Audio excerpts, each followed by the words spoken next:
नमस्कार। चलिए आज एक सफर पर चलते हैं, एक ऐसी रहस्यमयी और हलचल भरी दुनिया में जहां जमीन और समुद्र एक दूसरे से मिलते हैं। ये एक ऐसी जगह है जो जिंदगी से लबालब है और हमारी दुनिया के लिए सच मानिए बहुत ही ज्यादा जरूरी है। तो कभी सोचा है कि जहां समंदर और जमीन मिलते हैं वहां असल में होता क्या है?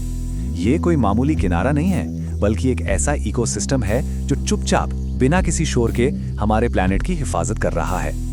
तो चलिए पर्दा उठाते हैं इस राज से और मिलते हैं हमारे एक छिपे हुए हीरो से। जी हाँ, हम बात कर रहे हैं तटीय आर्द्र भूमियों की, यानी कोस्टल वेटलैंड्स की। अच्छा, तो ये कोस्टल वेटलैंड्स आखिर हैं क्या? देखिए, सीधी सी भाषा में ये वो निचली जमीनें हैं जो समंदर और किनारे के बीच में होती हैं। यहाँ आपको खारा पानी भी मिलेगा, मीठा पानी भी, या फिर कभी-कभी दोनों का एक मिक्सचर सा। और हाँ, समुद्र में आने वाले ज्वार भाटे का भी इन पे गहरा असर पड़ता है। और ये कोई एक जैसी नहीं होती, इनके कई अलग अलग चेहरे हैं। कहीं ये घने मैंग्रोव के जंगल हैं, तो कहीं ये खाड़ियां हैं जहां नदियां समंदर से गले मिलती हैं।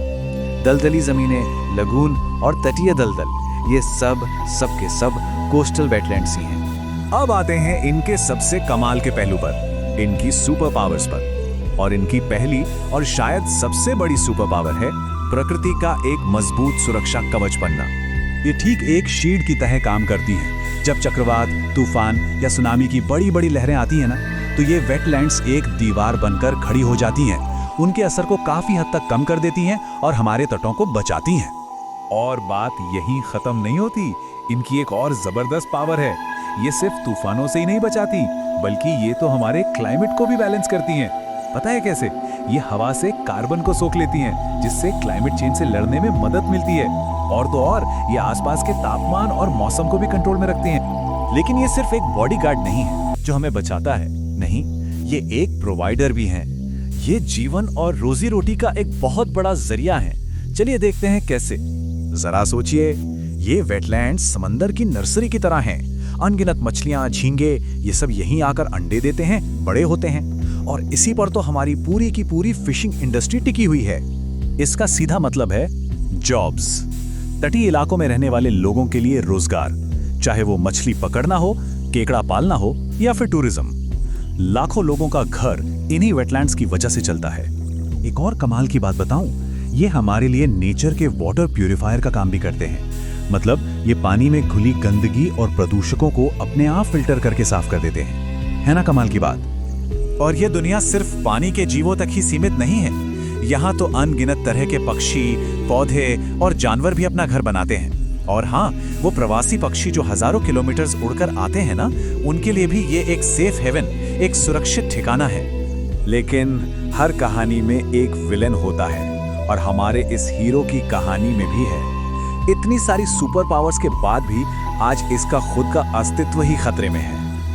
ये तस्वीर ये असंतुलन की पूरी कहानी बयां करती है। एक तरफ देखिए, ये वेटलैंड्स हमें क्या कुछ नहीं देते, तूफानों से बचाते हैं, हमारा पेट भरते हैं, हमें काम देते हैं, यहाँ तक कि साफ हवा और पानी भी।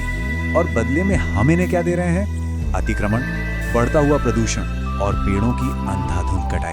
तो सवाल ये है कि अब क्या हम अपने इस हीरो को ऐसे ही खत्म होते हुए देखेंगे? नहीं, अब हमारी बारी है।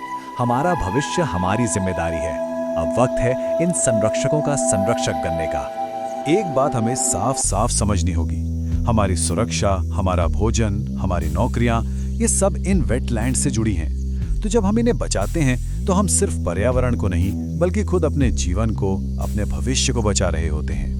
तो जाते जाते बस एक बात याद रखिए, तटीय आर्द्र भूमि बचाएं, भविष्य सुरक्षित बनाएं। ये सिर्फ एक स्लोगन नहीं है, ये हमारे आने वाले कल की गारंटी है।